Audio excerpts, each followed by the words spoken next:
the same time.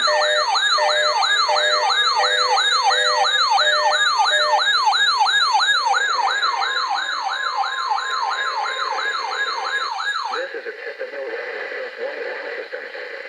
The attention signals you just heard will automatically activate special receivers to warn of the impending.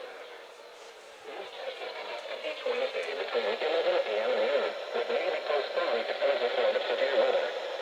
In that case, the test will be held on the first available good weather day. Reception of this broadcast and the warning alarm feature will normally vary with distance from the transmitter. This may occur even if you are using a good quality receiver in good working order. We now return to normal broadcasting. Thank you.